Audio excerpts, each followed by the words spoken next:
But for our straight out dual credit data, we're going to go right back to our high school to college P16 area. And it's the third item down, dual credit data. Now we have a couple different things going on here, and I do get calls saying some of this is outdated. So let me explain what we have and what we don't have and what we plan to have.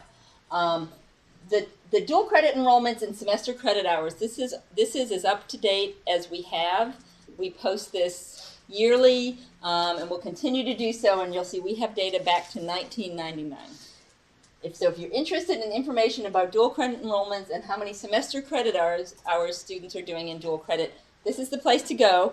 Remember, most college courses are 3 semester credit hours. The nice thing is, most of you will know that. Sometimes high school students don't understand it because they're not in college yet, but most of you know that. So there might be some, we've got some averages in there where you can just kind of figure, most of these dual credit courses are going to be 3 semester credit hours, and we can just divide out to figure out about how many students are taking.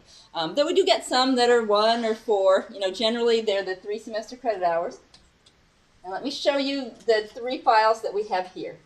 One is fall semesters, and it compares overall enrollment statewide to dual credit enrollments. And this is a great place if you just want a quick snapshot of how much dual credit is going on for a particular group or statewide. Okay, so this is a very large file, and we can scroll across. It begins in 99, and the very top row is all institutions, all populations, and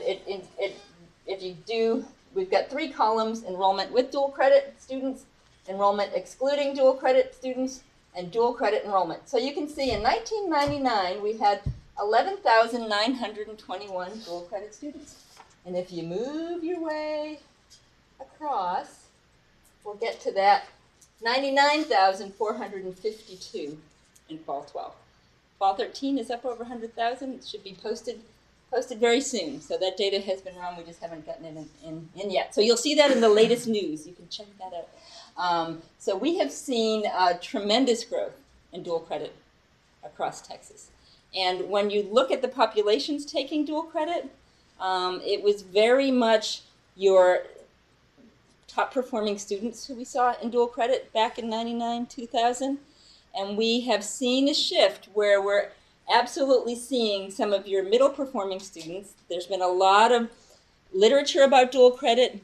This data includes our early college high school students. And what a lot of that literature says is for students who may or may not be considering college, if they have the skills to do it, because we do have permission standard in Texas. Not everybody can take dual credit. But if they have the capability to do it, it can be a really strong way to get students to think about college, to get engaged in the idea of college, to see, hey, I can do this. I can be successful. Maybe I'll continue at the community college. Maybe I'll apply to a 4-year college. So what we've seen is this sort of shift from, this is just for the best students, to a mindset that is, if a student is eligible, we ought to encourage them to try this and see if it's something that works. Data-wise, we've got the information that certainly shows that we've had an increase in enrollments. We've seen increases for underrepresented students getting involved in dual credit. Right now we have, and I can't tell you exactly, though we will run this data, I think we've got between 10 and 12% is what we're estimating for students doing technical dual credit out of all the dual credit.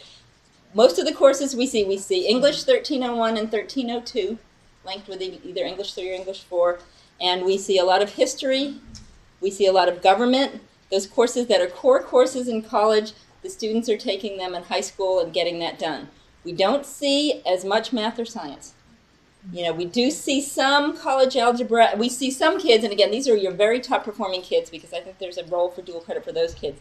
We do see some really top performing kids who they've gone through every course that's available in high school for math or science. So they need to go to the college.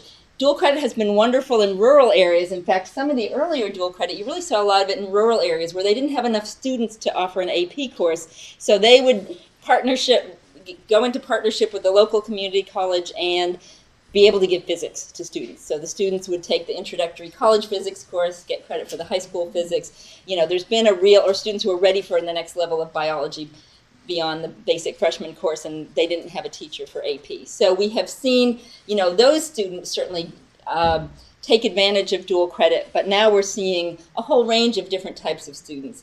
And the career and technical dual credit is just one step further.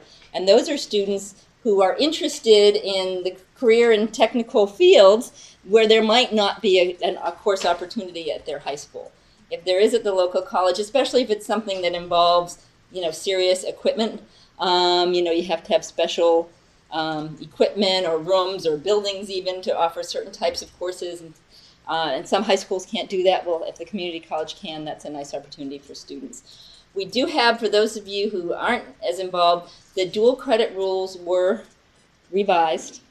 Some of it having to do with HB5 and some changes there, but also some other changes. So you might want to go back and revisit the coordinating board's dual credit rules if you're interested to see, especially for career and the differences in eligibility for career and technical versus academic dual credit courses. So you might want to go back and look at that. But basically the eligibility for the college level courses, I talked about TSI. If a student has met TSI, they're eligible, but then there are other ways they can get permission to take dual credit, like through PSAT and PLAN. And their scores there have to pretty much mimic what we'd expect them to score for the exemption on the ACT and SAT for college readiness. So everything is aligned, but the workforce looks a little different because, as I said before, there are some workforce programs in Texas, some level 1 certificates, where students don't have to meet that college readiness standard, which is really designed for the academic courses.